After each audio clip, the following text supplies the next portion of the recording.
ॐ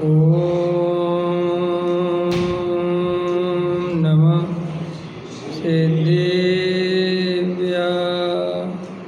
ॐ नमः सिद्धेभ्यः। ॐ नमः सिद्धेभ्यः। निर्मल ज्ञान परिठिया कम कलंक डयेवी अपलद्धौ जेण परु ते परम पिड़बेवी। सब करम मल का नाश कर हर प्राप्त कर निज जो लीन निर्मल ध्यान में नम करन कल परम संदग्ध मानस शांत हो जिनके गुणों के गान वे वर्धमान मान जिन विचरे रे ध्यान में। योगसार ग्रंथ है, गाथा 19, पृष्ठ क्रमांक 35, दूसरा पैराग्राफ। सम्यक दर्शन ज्ञान चारित्र में आंशिक आनंद का स्वाद आता है। इस आनंद का स्वाद लेने वाला सम्यक दृष्टि जगत को ऐसा देखता है कि अहो ये सब जीव परमात्मा प्रभु हैं, इनकी भूल तो एक समय की है। इस कारण सम्यक दृष्टि को किसी भी आत्मा के प्रति विषम भाव नहीं होता। सभी आत्माएं अपने परमात्म स्वरूप का आश्रय लेकर एक समय की विकृत दशा को तोड़कर स्वयं जिनेंद्र परमात्मा बन जावेंगी। अतः किसे छोटा और किसे बड़ा कहना। वो कहते हैं कि सम्यक दृष्टि जीव को अपनी आत्मा का इतना आनंद आता है कि उसे बाहर में कोई जीव छोटा बड़ा दिखाई नहीं देता। राग देश कसाय करने का स्थान नहीं रहता। देखो वास्तव में जो जितना दुखी रहता है वो उतना ज़्यादा कसाई होता है। लोक में भी व्यवस्था है। गरीब मजदूर आदमी आपको भले ही लगता है कि इनके अंदर कसाई कम है, लेकिन ऐसा नहीं है। वो बहुत तीव्र कसाई होते हैं। देखने में बाहर से बड़े दया के पात्र तो लगते हैं क्योंकि उनकी हालत वैसी होती है ना, मजदूरी करते हैं, प्रॉपर उनको व्यवस्थाएं नहीं होती, तो आपको करुणा तो आती है, लेकिन वे अंदर से बहुत तीव्र कसाई होते हैं। और देखो कितने कसाई होते हैं, तभी तो मांस मच्छी खाते हैं सब। समझ में आया कि नहीं? जीवों को मार के खा, देखो खुद दया का पात्र बनता है, दूसरों से बाबूजी बाबूजी करता है, और खुद जो है मांसाहार करता है। ये विचार नहीं करता कि ये जीवों को मैं क्यों मार रहा हूँ, और अकेले में बहुत गाली देता है। समझ में आया? जब सेठ जी इधर उधर हो जाते हैं तो बहुत गाली बकता है। तुम्हारे सामने दे नहीं सकता क्योंकि उस बेचारे की हिम्मत नहीं है, तुम पैसे वाले हो। तो जो जीव जितना ज़्यादा दुखी रहता है वो उतना तीव्र कसाई होता है, और जो जीव जितना सुखी होता है वो उतना मंद कसाई होता है। ऐसा स्वरूप है वस्तु का। अब तुम सुखी दुखी का अर्थ बाहर से मत लगाना, अंदर से लगाना। तो अंदर शांति में है, आनंद। अब देखो बाहर बहुत बहुआरम परिग्रह है, अब तुम उसे समझ लो कि पंडित जी ने तो कहा था कि जो बहुत सुखी रहता है वो मंद कसाई होता है, इसके पास तो बहुत पैसा है, फिर ये कसाई क्यों है? पैसे से कसाई की बात नहीं है। आप समझ रहे ना? अंदर में जो शांत है, आनंदित है, बिल्कुल उसको अंदर से कसाई कम होती है। और जो जीव अपनी आत्मा को नहीं पहचानते, पर द्रव्यों में एकत्व ममत्व करते हैं, वे बेचारे रात और दिन पर पदार्थों का चिंतन ही करते रहते हैं। तो जो जीव पर पदार्थों के चिंतन में लगे रहते हैं उनकी कसाई तीव्र होती है। और जो जीव आत्मचिंतन में लगते हैं उनकी कसाय ऑटोमेटिक कम होती है। क्यों होती है साहब? देखो ऐसा है, जो जीव पर पदार्थों के ही चिंतन में लगा रहता है तो वहाँ वो उनको अपने अनुसार परिणमन कराना चाहता है, और वो इस मान्यता पूर्वक ही उन पदार्थों का चिंतन करता है कि मैं इनको हेर फेर कर सकता हूँ। अब पर पदार्थ तो स्वतंत्र परिणमन करते हैं, वे तो अपनी इच्छा के अनुसार परिणमन करते नहीं, और ये उनको अपनी इच्छा के अनुसार परिणमन कराना चाहता है। और आत्मा का स्वरूप जानता नहीं, क्रमबद्ध पर्याय जानता नहीं, वस्तु के स्वरूप में सब कुछ नक्की है, उसे भरोसा नहीं, तो उसको रात रात भर आकुलता चलती है, दिन दिन भर आकुलता चलती है। समझ में आए कि नहीं आए? देखो, अज्ञानी जीव जितनी मेहनत कर सकता है संसार के कार्यों में, ज्ञानी जीव उतनी मेहनत नहीं करता। कई लोग कहते हैं ना जैसे कि तुमने कैसा शास्त्र पढ़ लिए, तुमने कैसा स्वाध्याय कर लिया, तुम तो बड़े प्रमादी हो गए। ऐसा बहुत आपको मिलेगा, या आपको ऐसा लगेगा जैसे ज्ञानी थोड़े प्रमादी होते हैं। वे प्रमादी नहीं होते रियल में, वे अंदर का काम तो कर रहे होते हैं लेकिन बाहर के लिए प्रमादी हो जाते हैं, क्योंकि अब उनको बाहर के कार्यों की इतनी तीव्र रुचि नहीं रही कि वो रात दिन जाग कर मेहनत करके परेशान होकर वो काम करें। अब तो वे बाहर में वो काम पकड़ते हैं जो उपयोग खराब नहीं करे, कम समय में हो जाए, भले ही 2 पैसे कम बच जाए, कोई बात नहीं। समझ में? क्योंकि अब वो पैसा बहुत कमाने की इच्छा निकल गई और अंदर में निर्णय हो गया कि पैसा तो पुण्य के उदय से आता है, ये बाहर में इतनी मेहनत करने से नहीं आता, तो उसको अंदर में अब उतनी मेहनत करने का भाव नहीं रह जाए। देखो, आप अच्छे से बात समझ लें, मैं बार बार समझाता हूँ, श्रद्धा की ताकत ही सबसे बड़ी ताकत है।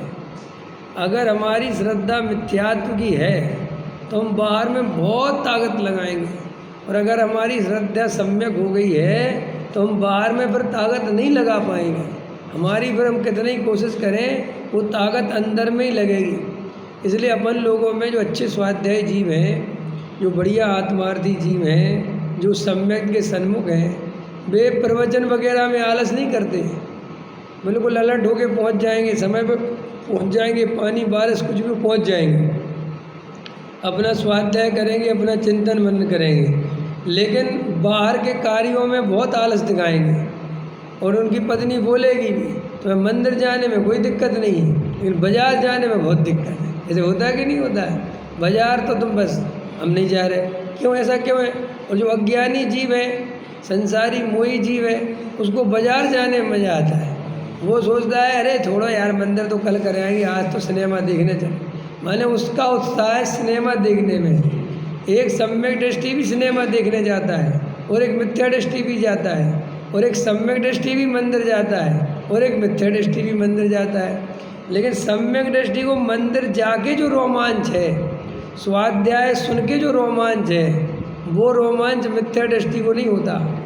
और सम्यक दृष्टि को जो अरुचि सिनेमा आदि में है, जाता तो है, पत्नी बच्चे सब बातें देखता है, लेकिन उसको अंदर में वो रुचि नहीं होती, वो फीलिंग्स नहीं आती जो फीलिंग्स उसे स्वाध्याय में आती है।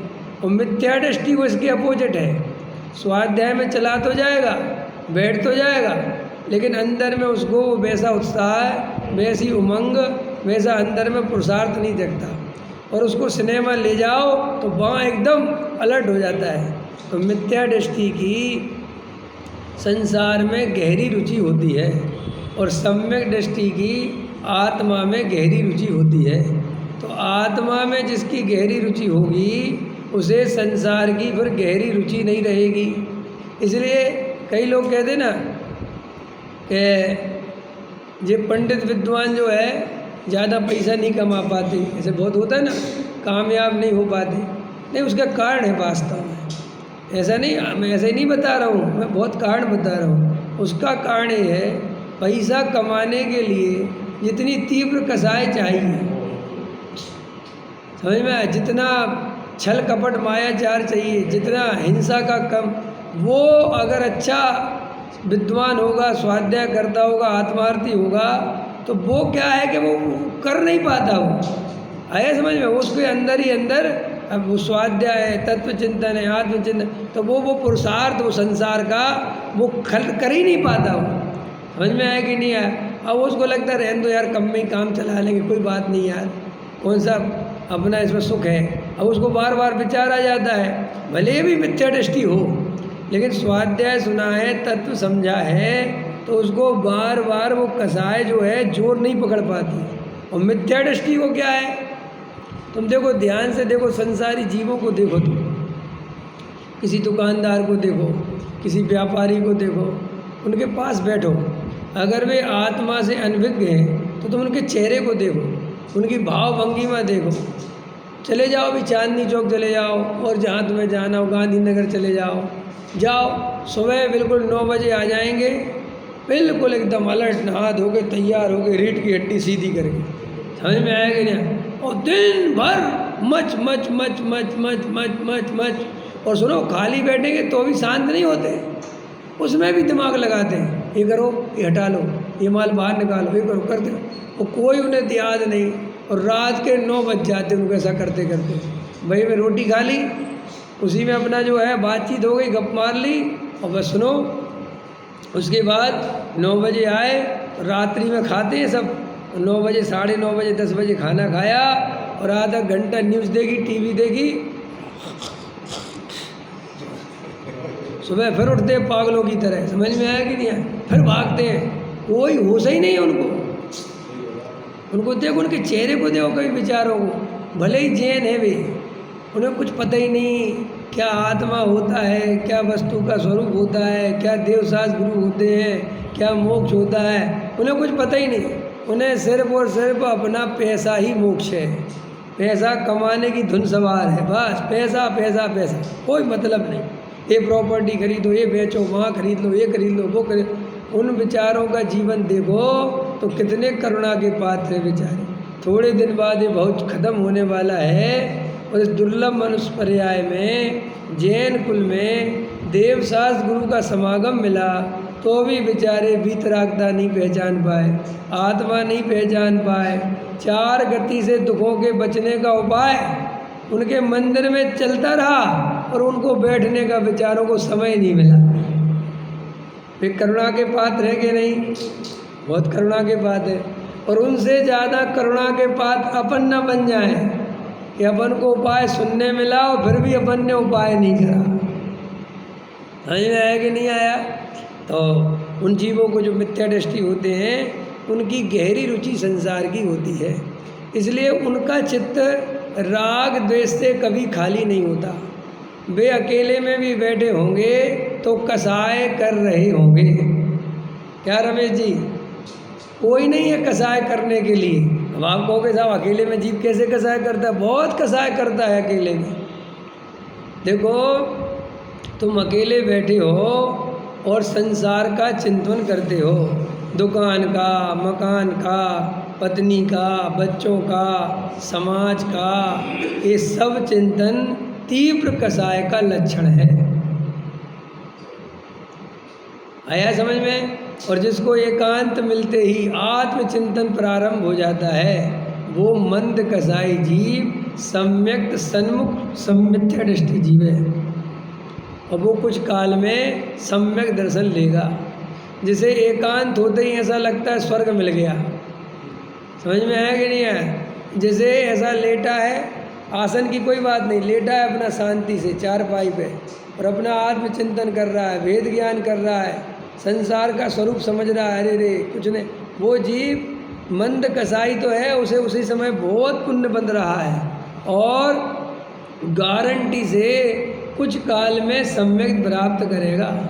और जो मिथ्या दृष्टि जीव है, एकांत में इसकी बुराई मतलब अंदर में इसका उसका बुरा, इसका भला, ये अच्छा ये बुरा, ऐसा करना है वैसा करना है ये करना है, उनके दिमाग में पूरे टाइम संसार घूमता है। और सुनो गजब की बात, दोनों के ही जो विकल्प चल रहे हैं, बाहर में तो कुछ नहीं होना है, ये बात तो पक्की समझो, चाहे तुम संसार का चिंतन करो चाहे मोक्ष का, लेकिन मोक्ष के चिंतन वाले को उसी समय साथी से पुण्य बन रहा है एक बार, और वो निकट भव्य है, और उसके कर्मों की सत्ता ढीली हो रही है, और वो कुछ काल में सम्यक प्राप्त करेगा। देखना, और वो दूसरा है जो बहुत संसार का चिंतन है, उससे एक पुद्गल परमाणु पलटने वाला नहीं है। वो तो वहाँ जो कल होना है वो तो होना ही है, उसमें क्या कर लोगे तुम।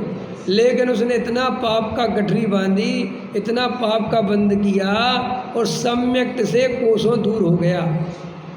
इसीलिए ये बात हमेशा अपन याद रखें कि अपन स्वाध्याय में आ गए और अपन ने स्वाध्याय कर लिया, आत्मा की चर्चा सुन ली और मंदिर पूजा पाठ भक्ति कर लिए और अपन दिन भर संसार के कार्यों में मस्त हैं, तो अपन मिथ्या दृष्टि है, तीव्र मिथ्या दृष्टि है। मंद कसाय कम मानी जाए। ये पूजा पाठ भक्ति करने से अकेली मंद कसाय नहीं है, जब उस जीव का बार बार चिंतन चलता हो। समझ में आया? जैसे ही बड़ा जरा सा शांत हुआ, एकदम आत्मा की तरफ उपयोग चला गया, जरा सा उसको शांत हुआ, अपने स्वरूप में चला गया। ये मुक्ति का मार्ग है। देखो,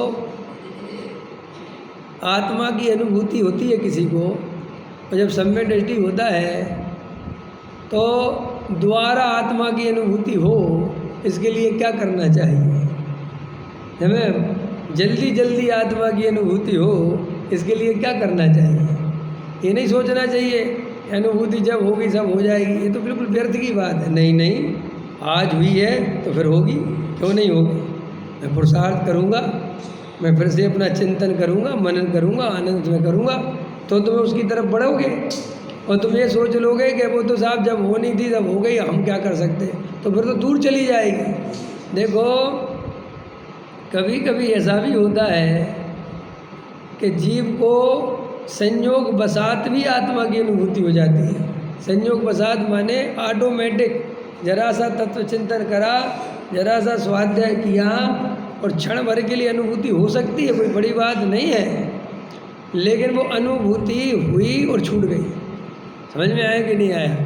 अब अनुभूति हुई और छूट गई, अब दोबारा अनुभूति करनी है तो ऐसी प्रतीक्षा नहीं कर सकते कि जब होगी हो जाएगी, हम तो उसमें क्या कर सकते। नहीं नहीं नहीं, तुम रोज़ प्रॉपर टाइम पे आत्मचिंतन के लिए समय निकालो, अपने सामायिक के लिए समय निकालो, आँख बंद करके चुपचाप शांत होकर बैठो, बैठकर आधा घंटा 1 घंटा जितना मन लगे बैठो। बिल्कुल ये मत सोचो कि साहब जब अनुभूति आनी होगी आएगी। हाँ, जब अपने ध्यान में बैठ जाओ तब ये बिल्कुल पक्का श्रद्धा कर लो कि अब अनुभूति को आना होगा, आए, मैं तैयार हूँ। लेकिन तुम तैयार नहीं हो और फिर ये सोचते हो कि साहब अनुभूति जब, तो कब आएगी अनुभूति को, तुम समय तो दो, आए कब बताओ। तुमने अपना शेड्यूल 24 घंटे का व्यस्त कर रखा है और तुम कहते हो साहब अनुभूति जब आनी होगी वो तो क्रमबद्ध पर है, तो वो अनुभूति उतरे कब? भाई अनुभूति को उतरने जगह तो देनी पड़ेगी। भाई एरोप्लेन आकाश में उड़ रहा, अब बोले साहब जब उतरना होगा, तो उतरने के लिए उसको हवाई अड्डा भी तो चाहिए, वो कहीं थोड़ी उतर सकता है कहीं उतर सकता है क्या? ऐसे ही अगर अपन सामायिक करेंगे ही नहीं, अपन ध्यान करेंगे ही नहीं, अपन एकांत में आत्मचिंतन करेंगे ही नहीं, आँख बंद करके शांत होकर सर्व कसायों से, सब संयोगों से, सब विकल्पों से उपयोग हटाने का पुरुषार्थ करेंगे ही नहीं, तो हमें आत्मा की अनुभूति कैसे होगी? बोलो। हम दिन भर संसार के कार्यों में अत्यंत रसपूर्वक, एकत्व ममत्व पूर्वक लगे रहेंगे तो गारंटी से आप सामायिक नहीं कर पाएंगे, क्योंकि आपका जुड़ान जब पर पदार्थों से ज़्यादा मजबूती से होता है तो फिर उनसे छुड़ाना भी उतना ही मुश्किल होता है। बोलो। पानी पे लिखा, वो बोलते हैं ना क्या, पानी पे लिखा कितनी देर, रेत पे लिखा कितनी देर, मिट्टी पे लिखा कितनी देर और पत्थर पे लिखा कितनी देर। तो अनंतानुबंधी और मिथ्यात्व के वशीभूत होकर आप संसार के कार्य करेंगे तो वो पत्थर पे लिखे के होने के समान है। कि साहब ये कैसे हो गया, समझाओ थोड़ा। अनंतानुबंधी और मिथ्यात्व माने संसार के कार्यों में अत्यंत रुचिपूर्वक, अत्यंत आसक्तिपूर्वक, एकत्व ममत्व कर्तृत्व भोक्तृत्व पूर्वक लगना, इसका नाम अनंतानुबंधी और मिथ्यात्व है। और साहब अप्रत्याख्यान वर्ण क्या है? व्यापार तो करना पड़ेगा, गृहस्थ जीवन है, व्यापार करने तो जाना पड़ेगा, 10 बजे फैक्ट्री तो जाना पड़ेगा, काम तो करना पड़ेगा, लेकिन अंदर भेद ज्ञान का दीपक जलता रहे, अंदर कहीं ना कहीं आत्मचिंतन चलता रहे मंद मंद। ये संसार है, संयोग है, ये व्यापार आदिक है, मैं इनसे भिन्न चैतन्य तत्व हूँ, इनका कर्ता भोक्ता मैं नहीं, और इनमें मेरा कोई सुख दुख नहीं है। ये तो मजबूरी है, अस्थिरता है कि मुझे करना पड़ रहा है। तो इस तरीके से वो चिंतन के साथ वो घर के कार्यों में, व्यापारिक आदि कार्यों में लगेगा, तो वो अनंतानुबंधी और मिथ्यात्व जोर नहीं पकड़ेगी। और वो अनंतानुबंधी और मिथ्यात्व जोर नहीं पकड़ेगी तो उस जीव को जब शाम को सामायिक करेगा, रात्रि में आत्म ध्यान करेगा, तो उसे वो जो दिन भर उसने चिंतन करता रहा, तो उसे आत्म ध्यान में बहुत हेल्प मिलेगी। समझ में आया? और जो जीव दिन भर अत्यंत आसक्त भाव से लगा रहा, तो फिर वो शाम में, रात्रि में अगर वो सामायिक करने बैठेगा, तो उसको वही विकल्प, वही विचार उसको खा लेंगे। इसलिए जो लोग आत्म ध्यान में जिनका मन नहीं लग रहा है, आत्मचिंतन में जिनको बहुत विकल्प संकल्प आते हैं, तो उन्हें समझना चाहिए कि आपका दिन भर का जीवन वेद ज्ञान में नहीं जा रहा है, आपका जीवन कसायों में जा रहा है, आपका जीवन पर पदार्थों की आसक्ति में जा रहा है। क्योंकि आपकी आसक्ति के बिना आपको सामायिक में इतने विकल्प नहीं आते। आप समझ गए? देखो ऐसा समझ लो, आप रास्ते चलते हो, आपको मुसाफिर मिलते हैं, राहगीर मिलते हैं, और आप किसी से थोड़ा टकरा जाते हो, आपका स्कूटर टकरा जाता है, आपकी गाड़ी टकरा जाती है, एक दो बातें होती, देख के नहीं चला सकता, अंधा है क्या? कौन कौन से पागल गाड़ी लेके जाते, ऐसा उसने बोला और आपको प्रॉपर सुनाई दिया, आपको भी थोड़ा गुस्सा आ गया, अरे मैं देख के नहीं चला था कि तू नहीं चला था, ऐसा नोक झोंक थोड़ी हुई और आप आगे चले गए। कितनी देर याद रहेगी आपको वो नोक झोंक? बस 4-6 कदम, 20 कदम, 15 मिनट, 10 मिनट गाड़ी बड़ी खत्म हो गई। लेकिन एक जानकार था, तुम्हारा परिचित था, उसने मंदिर में तुम्हारा अपमान कर दिया। क्या समझते हो इंजीनियर साहब, आपका मंदिर है क्या? हैं? क्या कर लोगे तुम मेरा? अभी कितनी ध्यान रहेगा? ये पंडित समझता क्या आपने? आप समझ में आया? बोलो, उठा के फेंकवा दूंगा इसको, पता भी नहीं चलेगा। गजब हो गया। रोड पे इतनी कहा सुनी हुई तो तुम्हें कुछ नहीं हुआ, 5 मिनट बाद भूल गए। और ये पंडित की बात अब सुनो, ये कसाय कितनी लंबाएगी अगर तुम तीव्र मिथ्या दृष्टि हो तो तुम्हें रह के याद है। कोई मेरा नाम ले देगा ना विवेक, तो तुम्हें विवेक के साथ तुरंत वो कसाय। और सुनो, गजब की बात है, कसाय अकेली याद नहीं आएगी, तुम उसी समय कसाई हो जाओ। क्या बोला मैंने? तुम्हें साहब कैसी बात कैसे समझे? उदाहरण देखो, तुमने 20 साल पहले भिंड छोड़ दिया है, 50 साल जो भी छोड़ दिया, हमने अपना गांव छोड़ दिया, किसी ने अपना गांव छोड़ दिया, और वहाँ तुम्हारी किसी से बहुत झगड़ा हुआ था और उसने तुम्हारा बहुत अपमान किया था। समझ में आया कि नहीं आया? और बहुत गाली गलौज जो भी हो सकता है। आज भी तुम देखना, अगर उसकी याद आ जाए, उसके कोई नाम ले दे या कोई भिंड दिमाग में घूम गया, तो देखो तुम्हारी पूरी कसाय ज्यों की त्यों, ऐसा लगता है जैसे कैमरे में बंद थी और खोल दी। आया समझ में कि नहीं? पकड़ में आया कि नहीं? तो जैसे कसायों की स्टोरेज होती है कसाय की स्टोरेज हो गई ना दीदी, और मौका पड़ते वो कसाय एकदम ज्यों की त्यों, ऐसी अनुभूति की भी स्टोरेज होती है। जैसी द्वेष भावनाएं स्टोरेज होती हैं, ऐसे प्रेम भावनाएं भी स्टोरेज होती हैं। जैसे नेगेटिव विचार हमारे अंदर स्टोरेज होते हैं, ये अच्छे विचार भी स्टोरेज होते हैं। समझ ना दे मतलब, लेकिन हमारी प्रकृति ऐसी है कि हम अच्छे कार्यों को याद नहीं रखते, हम कसायों के प्रसंगों को याद रखते हैं। जैसे भिंड में तुम्हारे साथ बहुत अच्छे काम हुए होंगे, तुम्हारी किसी ने तारीफ करी होगी, किसी ने तुम्हारा पुरस्कार दिया, वो सब भूल गए, लेकिन एक आदमी ने गाली दी थी बड़े बाजार में, सबके सामने गाली दी थी मुझे, वो अभी भी याद है। और मज़ेदार बात है, फिर ये जीव कहता है कि मैं इतना दुखी क्यों हूँ। अरे भाई, सारे दुख के कारणों को तो तू छाती से लगा के रखता है, और जो तेरे सुख के कारण है उनको तो छोड़ देता है। समझ में आया कि नहीं आया? तो जैसे हम कसायों को अंदर में फील कर लेते हैं और फिर कसाई हो जाते हैं। उस जिसने हमारा अपमान किया था उसको याद करके एकदम अंदर में पूरी कसाई हो जाती, होती कि नहीं होती? ऐसे श्री गुरु कहते हैं, अगर तुम्हें आत्मा की अनुभूति बार बार करनी है तो बार बार आत्मा का चिंतन करो,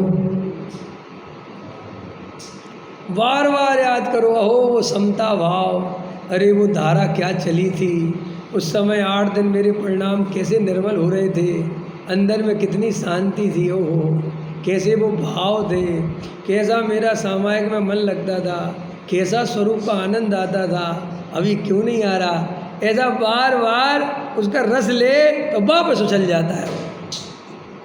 आया समझ में गए नहीं? और तुम नीरस होते जा रहे, जो होना है सो निश्चित है केवल ज्ञानी देगा। तुम एक लाइन गा के परमात्मा में पड़े रहते हो, संसारिक कार्यों में, और फिर कहते हमें अनुभूति तो होती। अरे अनुभूति होगी कैसे? तुम अनुभूति के बारे में ना सोचते हो, ना अनुभूति के लिए चिंतन करते हो, ना सामायिक करते हो, वो क्रियाकांड करते हो। और जो क्रियाकांड में तो कोई दम है नहीं। समय पे पूजा कर ली, इस थाली का माल उसमें कर लिया, भगवान के 1 घंटे आधा घंटे ऐसे हाथ बात जोड़ लिए, जो भी करते हैं, समझ में? और उसको सोचता है कि अनुभूति क्यों नहीं होती। अरे इससे अनुभूति का क्या लेना देना है भाई साहब? क्यों नहीं लेना देना भाई साहब? अनुभूति के लिए उपयोग में आत्मचिंतन चाहिए, आत्मा की रुचि चाहिए, और बाहर के कार्यों की अरुचि चाहिए। और ये बाहर के कार्य हैं, जैसे पूजा पाठ स्वाध्याय भक्ति प्रवचन, ये सब संसारिक कार्य में है। ये कोई आत्मा की ओर ले जाते थोड़ी तुम्हें। आत्मा की ओर तो आत्मा ही ले जाता है, लेकिन इन कार्यों को करके अपने को धर्मात्मा समझता है। इसलिए ज्ञानी जीवों को शुभ भावों का, शुभ कार्यों का धर्म के मार्ग में निषेध करना पड़ता है। अभी ले रहे थे गुरुदेव श्री कि तुम शुभ भाव से रीत जाओगे तो शून्य हो जाओगे, डर छोड़ दो, ये भय निकाल दो। शुभ भाव करेंगे नहीं तो हम अशुभ भाव में चले जाएंगे, शुभ भाव मंदिर नहीं आएंगे तो हम पाप में चले जाएंगे। ये वास्तव में मिथ्या दृष्टि की महा खोटी मान्यता है।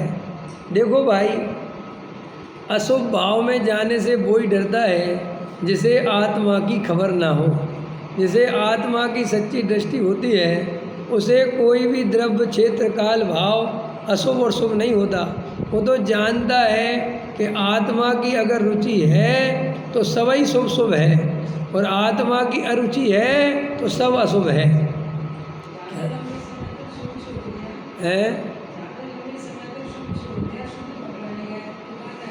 ये बातें सिर्फ कल्पनाएं हैं जो आपको पकड़ा दी गई हैं। समझ में आया? क्या पकड़ा दी गई? ये सब पंडितों की और शास्त्रों की बात है जिनको पकड़ के तुम खेलते हो। कौन सी? हिसाब शुद्ध में तो गए नहीं और शुभ और छोड़ दिया तो क्या होगा? हम कह रहे हैं ये सब बातें बिल्कुल व्यर्थ हैं, छोड़ना पड़ेगा, ये करनी, बातें बिल्कुल व्यर्थ हैं। कोई छोड़ना बोड़ना नहीं पड़ता, कुछ नहीं करना पड़ता।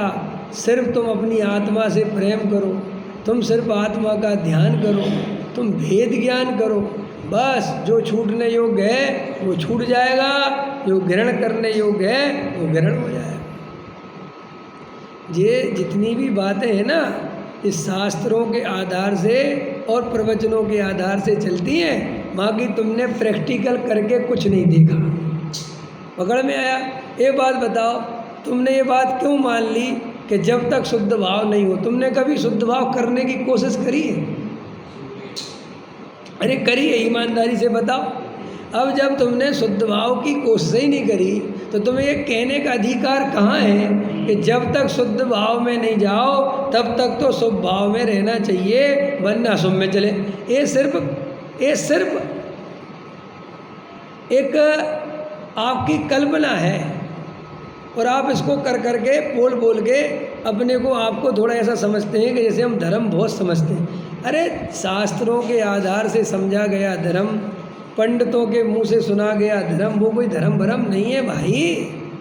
धर्म तो जब अपनी आत्मा के अंदर अपनी दृष्टि जावे, जब अपन अपनी परिणति स्वयं चेक करें, अपनी अनुभूतियों को अपन स्वयं देखें, अपनी मान्यता को स्वयं देखें, वो वाली बात है।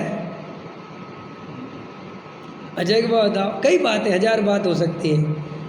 कई लोग, अब शास्त्रों में लिखा है आप 4थे गुण स्थान में होता है, 5वें में होता है, 6वें में होता है, और आप रट लेते हो। रट लेते ना, गुण स्थान 14 है, 14 गुण स्थान याद करे ना, हमने तो करे, उनकी परिभाषाएं याद करी, उनके सब में किस में क्या क्या होता है, कौन से गुण स्थान में से गिर सकता है, कौन में नहीं गिर सकता, पहले से तीसरे में जा सकता है कि नहीं जा सकता, पहले से डायरेक्ट 4थे में जा सकता है कि नहीं, 4थे से डायरेक्ट 11वें में, ऐसे सब पढ़े हैं सब। लेकिन ये पढ़े ही तो है, तुम्हें तो कोई गुण स्थान अनुभव में तो है ही नहीं कुछ, ऐसा समझ। लेकिन अपन इन्हीं बातों में कितने लगे रहते हैं। अनंत अनुबंधी का स्वरूप ऐसा है, अप्रत्यावान का ये है, प्रत्याख्यानमण का ये है, संजुलन का ये है, तुम खूब ये पढ़ते रहते हो, लेकिन कभी अपने अंदर चेक करते हो कि मेरी अनंतानुबंधी चल रही है कि अप्रत्याख्यानमण चल रही है। मिथ्यात के कितने वेद? 3 वेद, मिथ्यात, सम्यक मिथ्यात, सम्यक प्रकृति, खूब उनकी परिभाषाएं, साधन सम्यक, ये फलाना ढिकाना। लेकिन इन सब बातों में श्री गुरु कहते हैं ये अपना पूरा उपयोग लगा के रखता है, और ऐसा समझता है कि मैं बहुत सूक्ष्म धर्म समझता हूँ, मैं बहुत गहराई से धर्म, और लगाए भी रहते दिन भर, कोई गोमटसार कर्म कांड पढ़ रहे समझ रहे, लेकिन उनका निषेध नहीं, लेकिन वे वास्तव में धर्म नहीं, उनसे धर्म का कोई संबंध नहीं। धर्म तो वीतराग भाव में है, धर्म तो आत्मा की अनुभूति हो, सहजानंद हो, स्वरूपानंद हो, आनंद की अनुभूति हो, शांत भाव हो, समता भाव हो, राग देश का भाव हो, कसाय का भाव हो, उसका नाम धर्म है।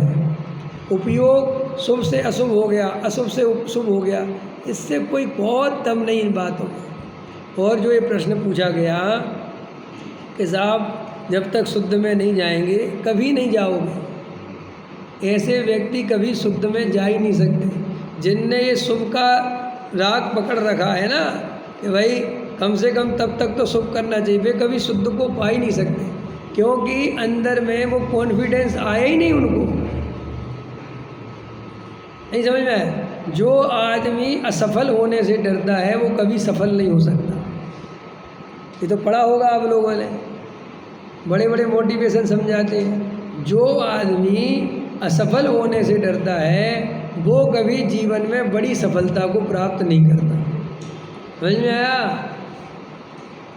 रिस्क लेना पड़ता है ज़िंदगी में। रमेश जी, ये वज्रसेन जी है ना, और आप भी हो, और अरविंद जी में, अब ये खतौली में रहते थे। खतौली में इनका छोटा मोटा घर था, गांव था अपना, वहीं जन्मे थे। समझ में आया? ये बड़ा होगा, तुम तो बड़े आदमी हो, डरो। मैंने जानबूझ के छोटा मोटा बोला था। मैंने कहा देखो अरविंद जी क्या बोल रहे जीव को देखो कैसे एकदम लगता है, बड़ा करता, बड़ा हवेली थी, हवेली। समझ में आया कि नहीं आया? तो अब वहाँ करते थे, और अपनी छोटी सी जो भी दुकान वुकान करते थे, अपना जीवन यापन होता है, दाल रोटी मिलती है। समझ ना मेरी बात? अब इनने दिल्ली आने की सोची। अब वहाँ पर 50 तरह के लोग मिले होंगे। क्या करोगे दिल्ली में? तुम जैसे दिल्ली में 10 खो जाते हैं, पता भी नहीं चलता। भैया ऐसे बस की नहीं है दिल्ली। अरे अपना गांव छोड़ के कहाँ जा रहे हैं वहाँ? भैया रोटी तो मिलती है, वहाँ तो रोटी का भी ठिकाना नहीं है, कहाँ रहोगे? अब ये उन सब की बातें सुन लेते और डर जाते, तो आज ये अरविंद सेठ कहलाते? नहीं कहलाते। समझ में आया कि नहीं आया? गलत कह रहा हूँ? अजय सेन जी भिंड में रहते थे। भिंड में अच्छी खासी समाज है, बढ़िया मंदिर है, बढ़िया लोग मिलते हैं, काहे को जा रहे हैं वहाँ? क्या रखा वहाँ? समझ में आया? भैया जगत तो ऐसा बोलेगा, और जो डर गया वो रह गया। ऐसे ही तुम्हारा ये डर कि अशुभ से छूट जाए, अशुभ से शुभ छोड़ दिया तो अशुभ में चले जाएंगे, और शुद्ध का तो ठिकाना नहीं। भाई साहब, तुम्हें ज़िंदगी में ठिकाना मिलना ही नहीं है। और ये सब तुम्हें जो लोरियां पकड़ा दी गई हैं, तुम इनसे झुंझुने हैं ये सब। लोगों को देखो मेरी बातें बुरी लगती, मुझे पता है, देखो मेरी बातें बुरी लगती हैं, लग जाए, लेकिन रियल बता रहा हूँ, भाव का भाव नहीं होगा। और मैं ये कोई शास्त्रवाद पढ़ के नहीं कह रहा हूँ, तुम्हें अनुभव से बता रहा हूँ, और मैं अकेला नहीं बता रहा हूँ। तुम गुरुदेव का वचन शांति सुनो। भाई तुम गुरुदेव को कुछ मानते हो कि नहीं मानते, पहले तो ये बताओ। मानते हो? मानते हो कि गुरुदेव सम्यक दृष्टि ज्ञानी थे? मानते हो? तो फिर गुरुदेव की क्यों नहीं मानते? या तो तुम अंदर से गारंटी से गुरुदेव को सही नहीं मानते, या गुरुदेव को तो सही मानते, उनकी बात को सही नहीं मानते। ऐसा भी होता है कि नहीं? तुम आदमी तो सही हो भाई साहब, बात तो सही है तुम्हारी, तुम आदमी तो सही हो, तो बात सही नहीं लगती, बात सही नहीं लगती। ऐसा हो सकता है? बहुत से मुमुक्षु हैं जिन्हें गुरुदेव सम्यक दृष्टि है, इसमें कोई शंका नहीं, लेकिन गुरुदेव ने जो शुभ भाव का इतना निषेध कर दिया ना जी, ये ठीक नहीं किया। थोड़ा बैलेंस रखना। मिल जाते मेरे को कई लोग, समझ में आया कि नहीं आया? अरे कई लोग क्या, हमारे पंडित ही ऐसा सोचते हैं। समझ में आया कि नहीं आया? कई पंडित हमारे ऐसा सोचते हैं, जो मुझसे कहते हैं कि गुरुदेव ने ना ज़्यादा खिंचाई कर दी शुभ भाव की, है? हाँ, वो तो बहुत कठोर बोलते हैं ना युगल बाबू जी। चलो, आप गुरुदेव को बोलते हो, युगल बाबू जी का सुन लो, हमारे डॉक्टर साहब का सुन लो, निहाल भाई का सुन लो, और आपको जो समझ में, जो अच्छे वास्तव में, अब तुम सुनाई महामिथ्या दृष्टियों को रहे हो, तो हम क्या कर सकते हैं? समझ में आया कि नहीं है? महामिथ्या दृष्टि माने उन्हें खुद ही खबर नहीं है, वे खुद शास्त्रों से पढ़ पढ़ के गुलाम मार गई हैं। बस वे तो शास्त्रों में जो लिखा है, शास्त्रों की पूजा, शास्त्रों की वंदना, शास्त्रों की जय, बस जनवाणी माँ की जय, कुछ नहीं होने वाला। अपनी बुद्धि चाहिए, अपना विवेक चाहिए, अपना तर्क, अपना अनुभव चाहिए। शास्त्रों से पढ़ के आज तक कोई मोक्ष में नहीं पहुंचा, याद रखना। समझ में आया? अपने अनुभव से, अपने स्वरूप में डूब कर ही मोक्ष पहुंचते हैं। समझ में आया? ये जो प्रश्न लोगों के मन में चलता है कि शुभ भाव छोड़ देंगे तो हम अशुभ में पहुंच जाएंगे, ये झूठा प्रश्न है, काल्पनिक प्रश्न है, बिल्कुल बकवास। इस प्रश्न में 1 रुपये की दम नहीं है। देखो भाई, जिन्हें आत्मा का कल्याण नहीं करना, जो आत्मा के प्रेमी नहीं है, जो संसारी मोही जीव हैं, उनको इस टाइप की बात बताई जाती है। क्यों बताई जाती है? ताकि वे मंदिर पूजा पाठ भक्ति में लगे रहें और अपने मंदिर की व्यवस्था, समाज की व्यवस्था चलती रहे। तो उनको कह दिया जाता है कि देखो भैया, जब तक तुम शुद्ध भाव नहीं हो, तुम जो यहाँ सब लगे रहना। लेकिन जो वास्तव में सच्चा आत्मार्थी है, देखो एक बात बताओ, उदाहरण के लिए, अब वज्र सेन जी पे भी एक ही बेटा है, 2 बेटे किसके पास हैं यहाँ? इनके पास 2 बेटे, राजेश जी के, देवेंद्र जी के भी 2 बेटे बराबर। अब आपके 2 बेटे हैं, समझना, और आपका छोटा बेटा थोड़ा खर्चीला है ना, मतलब पैसा तो खर्च कर देता है, कुछ भी ले आता है। और बड़ा बेटा है वो बिल्कुल खर्चीला नहीं है, अगर उसे 50 रुपये दो तो 4 दिन बाद भी मांगो तो 50 ज्यों के तो मिलेंगे। समझना मेरी बात? ऐसा तुम्हें दोनों बेटे की नेचर है।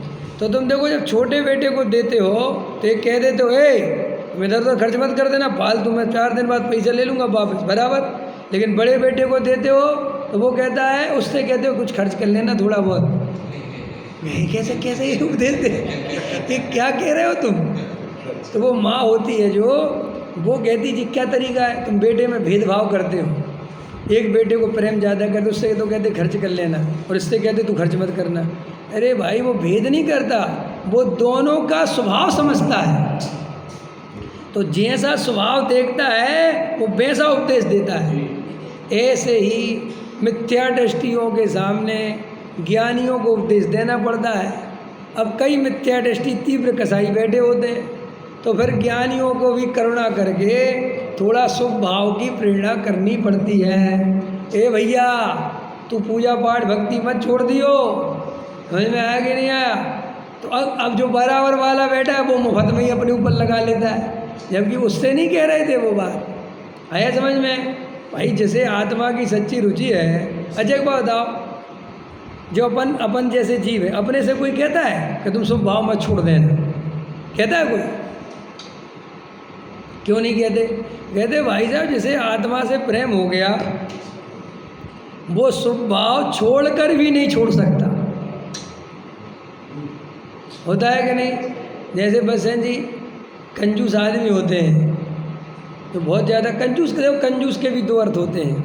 अपन जैसे कंजूस कहते हैं और बुराई करते हैं, वो अपन गलत करते हैं। कंजूस की बुराई नहीं करना चाहिए। कंजूस क्या होता है, एक नेचर डेवलप होती है गरीबी में। जब आदमी की आर्थिक स्थिति कमज़ोर होती है तो वो बेचारा कंजूसी से काम चलाएगा कि नहीं? चलाना चाहिए कि नहीं? पहले तो ये बोलता हूँ, चलाना है भाई। अपन उधार लेके घी पियो, इस मान्यता के तो लोग नहीं है ना, है ऐसी मान्यता के लोग तो अपन नहीं। अपन तो उल्टा कहते भाई साहब किसी का 1 रुपया नहीं चाहिए अपने, अपन भूखे रह लेंगे लेकिन किसी का बराबर, ऐसी मान्यता वाले ना। हाँ, अब मान के चलो अपनी आर्थिक स्थिति कमज़ोर है, अपन को कंजूसी से काम चलाना पड़ेगा कि नहीं? और ऐसा हुआ कि अपनी 15-20 साल तक बहुत कंजूसी से काम चलाना पड़ा, तो भैया 20 साल में उसकी आदत डेवलप होगी कि नहीं होगी? अब 20 साल बाद उसमें बहुत पैसा आ गया, अब वो कहता है कि नहीं ऐसे मत करो, फालतू पैसा क्यों? तो बच्चों को बहुत बुरा लगता है। नहीं समझ में आया? आदत होती कि नहीं? अब मैंने जितनी गरीबी में समय निकाला है, अब मेरे बच्चों ने तो वो देखा नहीं, तो मेरे बच्चे मुझसे बार बार बोलेंगे पापा तुम बहुत कंजूस हो। लेकिन उन्हें पता ही नहीं है कि भाई पापा ने जैसा जीवन जिया है, अब हमने तो एक एक आध 50-50 पैसे जोड़े हैं, मैंने 1-1 रुपया जोड़ा है बड़ी मुश्किल से, समझ में आया? उदाहरण के लिए अब आजकल के बच्चों से कहो कि बेटा ये मतलब 100 रुपये का ही तो आ रहा है, इसमें क्या होता है? होता है कि 100, अरे लेकिन 100 रुपये हमें जोड़ने में 1 साल लग जाता था बचपन में। आया समझ में कि नहीं?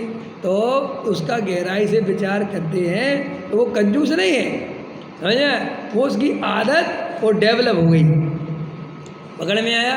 तो उसको उस हिसाब से आदत है, तो वो कितना ही कोशिश करे कि लाओ मैं आज पैसे खर्च करूँगा, तो भी क्या होगा? जैसे कंजूस आदमी है, बड़े उससे कहेगा चलो आज तो मैं शॉपिंग कराऊंगा अपनी पत्नी से, और बड़ा जोश में रहे, तो पत्नी सोचती है कि आज तो पता नहीं कैसा मूड है, तो जाएगा और वहाँ जाते जाते पता उस पर बैठ के अब 2 ही साड़ी ले लो, क्या करोगी ज़्यादा लेके? अरे अब 1 ही ले लो। पत्नी कही तुम घर से तो कह के लाए थे कि 5 दिलाऊंगा।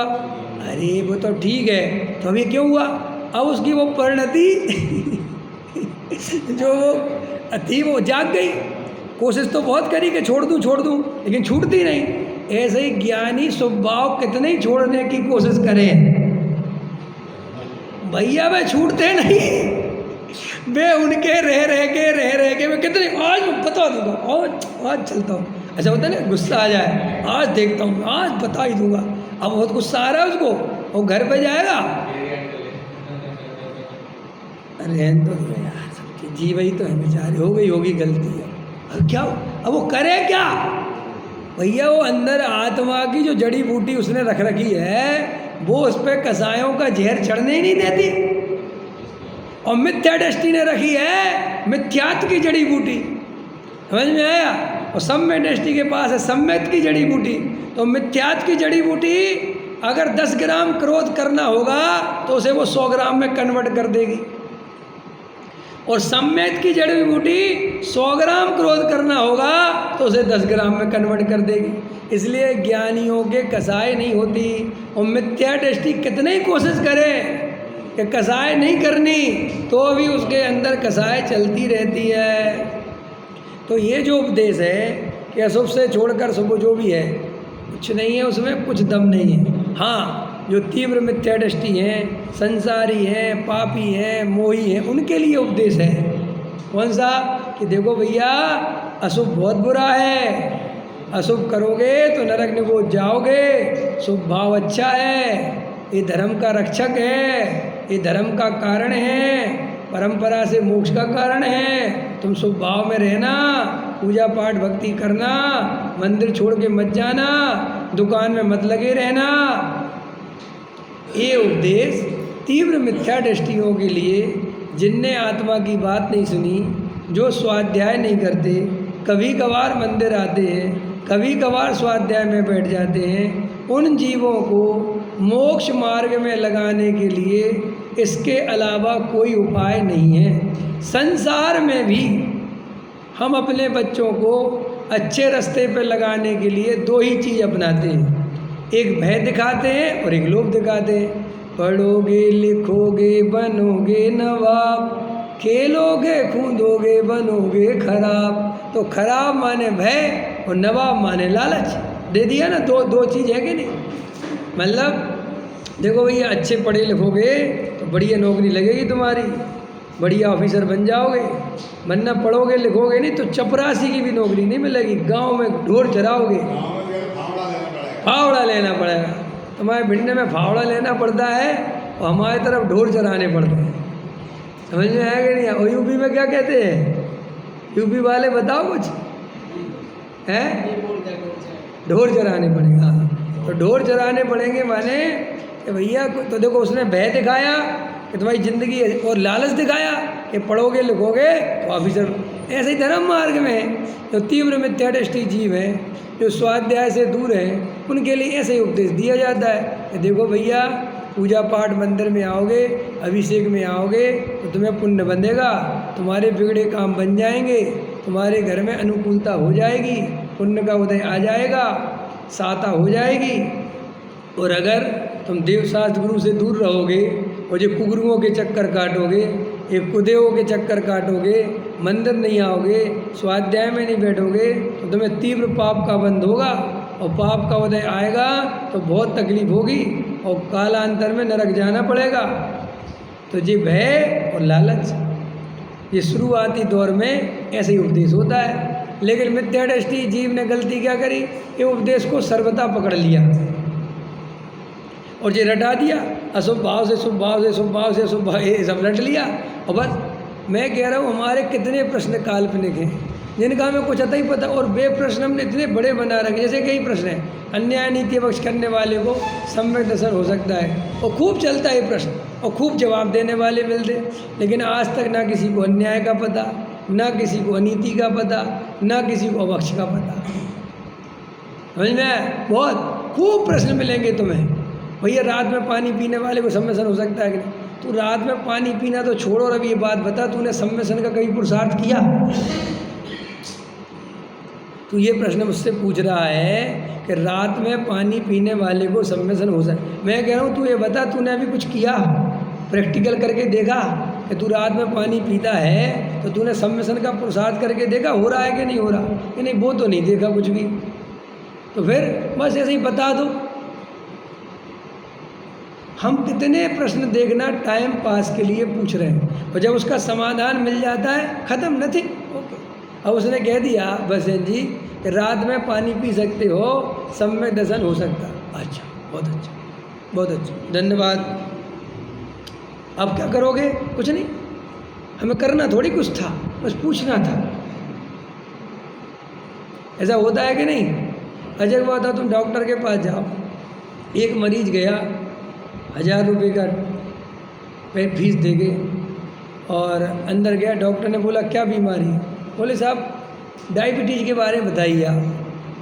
बोले डायबिटीज़ एक बीमारी होती है, उससे सारा शरीर खराब हो जाता है, रोगों से लड़ने की क्षमता खत्म। अच्छा, ये तो बहुत अच्छा है।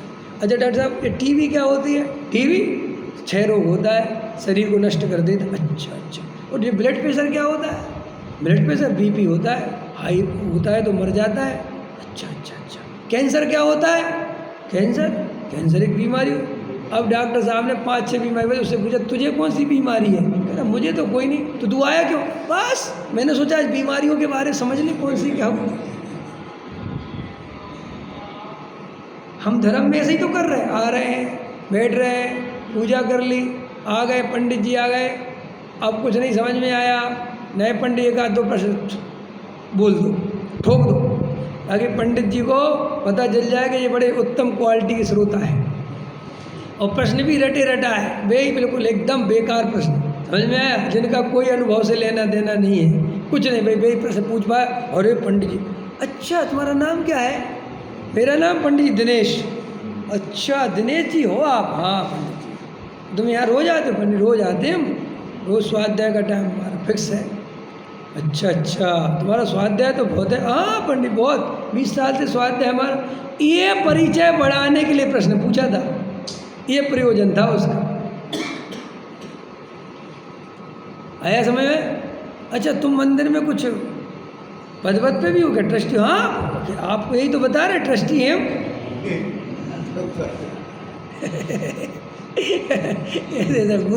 ऐसा और कहता हाँ, अरे कुछ नहीं। अपने आप हृदय पे हाथ रखना, सोचना आज तक हमने जो प्रश्न पूछा है और उसका समाधान मिलने पर क्या हम उस रास्ते चले हैं? आज मैंने बताया, तुमने पूछा पंडित जी आत्मा की अनुभूति कैसे हो सकती है? हमने बताया कि भैया कम से कम 2 बार तो सामायिक में बैठो, ध्यान में बैठो, तत्व विचार करो, शांत होकर एकांत में समय बिताओ। बहुत अच्छा बताया पंडित जी, बहुत अच्छा, बहुत बढ़िया। हम कल मिले, हमने कहा कुछ करा नहीं? नहीं पंडित समझ गए, करेंगे। पूरा जीवन ऐसा जा रहा है। बताओ जब हमारे जीवन में सामायिक नहीं है तो हम आत्मा की अनुभूति कैसे करेंगे? विचार तो करो। जब हमारे अंदर ध्यान ही नहीं हो रहा है तो हम आत्मा का स्वयं संवेदन कैसे करेंगे? बताओ तो सही। और हम सब आत्मा की अनुभूति चाहते हैं। एरोप्लेन उतारना है ज़मीन पर और हवाई अड्डा है नहीं।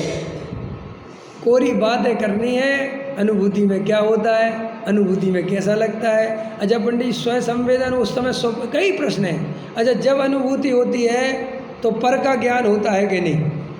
बताओ साहब, बता। और कई पंडित तुम इसका जवाब देते फिरेंगे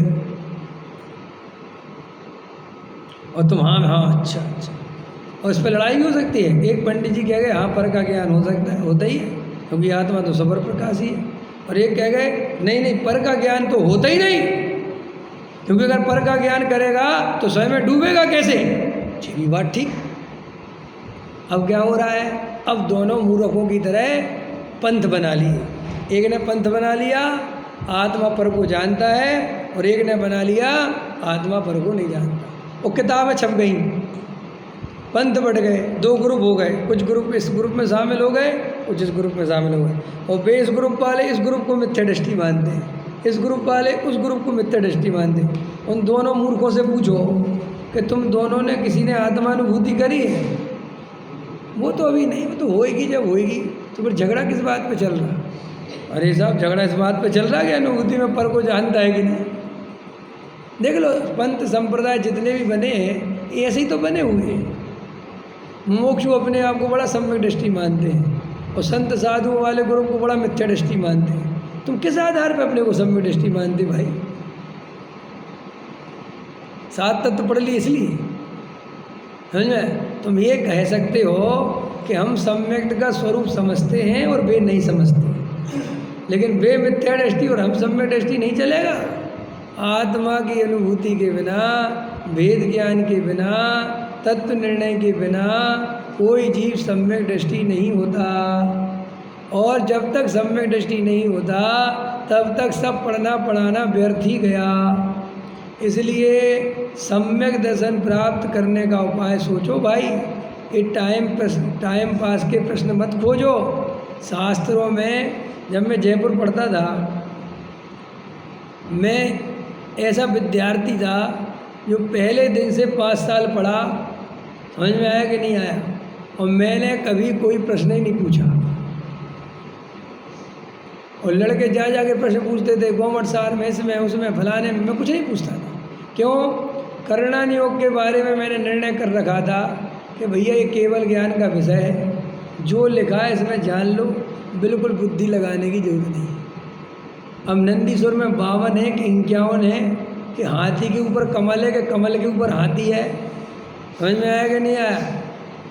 अपन को कोई फर्क नहीं पड़ता। सुमेरु पर्वत 1 लाख योजन का है कि 99 का है भी कि नहीं भी, मुझे कोई फर्क नहीं पड़ता। मेरा आत्मा है, ज्ञाता दृष्टा स्वभाव है, ये शरीर है, दोनों भिन्न भिन्न हैं और मैं चैतन्य हूँ। मुझे इससे फर्क पड़ता है।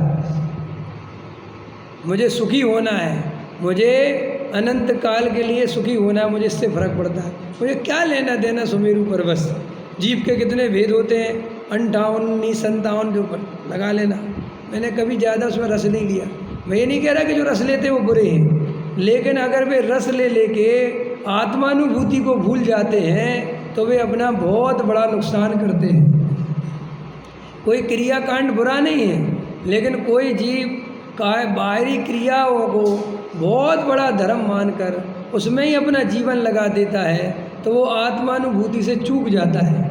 शुभ भाव बुरा नहीं है, लेकिन शुभ भाव में धर्म बुद्धि हो गई, शुभ भाव में ही समय निकल गया तो हम शुद्ध भाव से हमेशा के लिए चूक जाएंगे।